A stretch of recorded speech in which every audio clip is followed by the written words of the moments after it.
এই এই এই ভিখারি বাচ্চা, এই হাট। যত সব। তোর আর কোনোদিনও মুরগির খাল আনা লাগবো না, কোনো কিছু মানুষের কাছ থেকে চাই আনা লাগবো না। এই বাবা, আমার বুকে আয় তুই। ভাই, ব্রয়লার মুরগি কত টাকা কেজি? 190 টাকা কেজি ভাই। ও, আমারে 1.5 কেজির মধ্যে একটা মুরগি দেন। আচ্ছা ভাই, দিতেছি। তাহলে মুরগিটা ভালো করে ড্রেসিং করে তারপরে দেন আমাকে। আচ্ছা ভাই, সমস্যা নয়, ওইটা দিমুনি।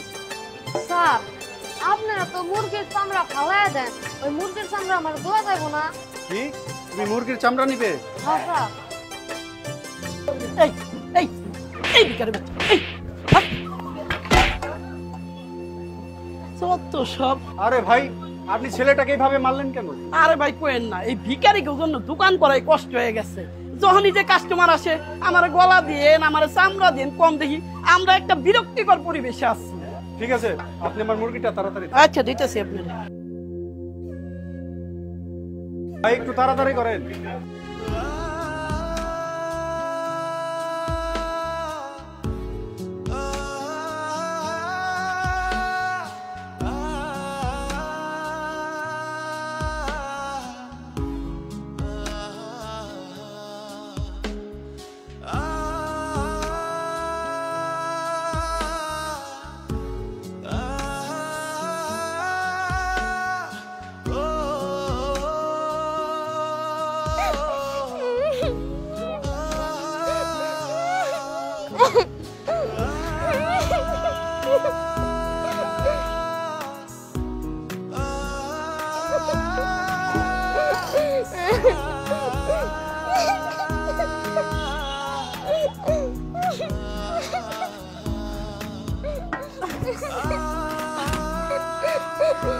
রকি, বাবা তুই কান্দাছিস কেন?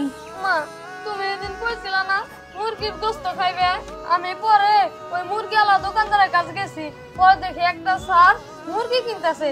স্যাররে কইলাম, স্যার আপনারা তো মুরগি খান কিন্তু খাল তো ফালাই দেন, ওই খালটুকু আমার দিবেন না? ওই দোকানদার আমারে ধাক্কা মারা ফালাই দিছে। বাবা তুই এইসব কি কইতাছস? তোরে সবাই মিলে মারছে, ধাক্কা মেরে ফালাই দিছে। তোরে আমার জন্য মুরগির খাল কে আনতে কইছে ক? আমরা গরিব মানুষ, মুরগির মাংস খাই না। আমরা সারাদিনে একটু ডাল ভাত খাই বাসি, এটাই তো আমাদের জন্য অনেক। আমার জন্য মুরগির খাল কেন আনতে গেছিস ক?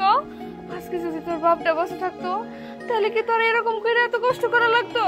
তুই এলাকার সবার মতো স্কুলে পড়তে পারতি। সব পোলাপানরা যখন বিকেলে খেলে তুই আবার সেবা যত্ন করস, আমার ওষুধ পানি খাওয়াস, আমার জন্য রান্না বান্না করস। আমার এইটুকু পোলাটা কত বড় হয়ে গেছে, এখন সংসারের হাল ধরে। তোর আর কিছু করা লাগবে না বাবা আমার জন্য। আমরা যা পাই ততটুকুই তুই সন্তুষ্ট। তোর আর কোনোদিনও মুরগির খাল আনা লাগবো না, কোনো কিছু মানুষের কাছ থেকে চাই আনা লাগবো না। এই বাবা, আমার বুকে আয় তুই। তোর আর আমার জন্য কিছু করা লাগবো না। শুনুন, আমি আড়ালে দাঁড়িয়ে দাঁড়িয়ে আপনাদের সমস্ত কথাই শুনেছি। আপনি যদি কিছু মনে না করেন, আমি এই মুরগিটি আপনাদের দিতে চাই। আমাকে মুরগি দিবেন কেন আপনি? আপনি কেডা? মা, উনি তো সেই স্যার, আমি উনার কাছেই তো মুরগির খাল চাইছিলাম। ও, তার মানে আপনারাই সেই মানুষ যারা কিনা আমার এই অনাথ পোলাটারে মারছেন, এখন আমার বাড়িতে কেন আইছেন? আমার পোলাটারে মাইরে তুলে নিয়ে যাবেন?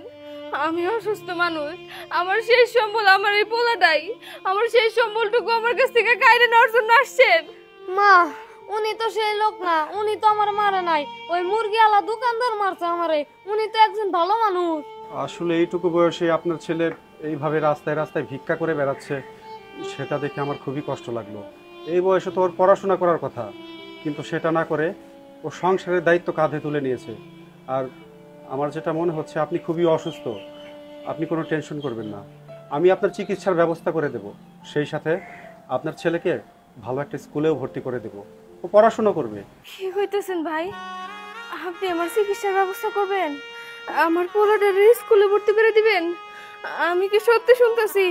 আমার পোলাটা তাহলে স্কুলে পড়তে পারবো, ও পড়াশোনা করতে পারবো? ভাই, আপনি সত্যি কথা কইতেছেন তো? হ্যাঁ, আমি সত্যি বলছি। ভাই, আপনি আসলেই আমার ভাই। আপনার অসংখ্য ধন্যবাদ। আপনি আমাকে জন্য যা করলেন, আমরা সারা জীবনেও আপনার এই ঋণ শোধ করতে পারবো না। ধন্যবাদ দিতে হবে না, আচ্ছা, আপনার ভাই যদি থাকতো তাহলে নিশ্চয়ই আপনার দুর্দিনে পাশে এসে দাঁড়াতো। ধরে নিন আমি আপনার ভাই। এই যে নিন, মুরগিটা ধরুন। আর শুনুন, এই টাকাটা রাখুন। এইটা দিয়ে আপাতত কিছু বাজার সদাই করে চলতে থাকেন। তারপরে আমি তো মাঝে মধ্যে এসে আপনাদের খোঁজ খবর নিবই। ওকে আমি নিজেই ভালো একটা স্কুলে ভর্তি করে দেবো, আর আপনার চিকিৎসার ব্যবস্থাও করবো। ঠিক আছে ভাই, দুনিয়াতে এখনো আপনাদের মতো ভালো মানুষ আছে বলেই আমরা গরিবরা এখনো বাইসে আছি। আপনাদের অনেক ধন্যবাদ। ঠিক আছে, আজকে তাহলে আমি আসি। আচ্ছা, দেখ আমাকে লিগে মুরগি নিয়ে আইছে। আজকে আমি মুরগি রান্না করুম, তুই পেট ভরে ভাত খাবি। আর ওই ভাইজান তোরে পড়াশোনা করাইবো, ভালো মতো পড়াশোনা করবি, একজন ভালো মানুষ হয়ে উঠবি। আমাকে আর দুঃখ কষ্ট থাকবো না বাপ।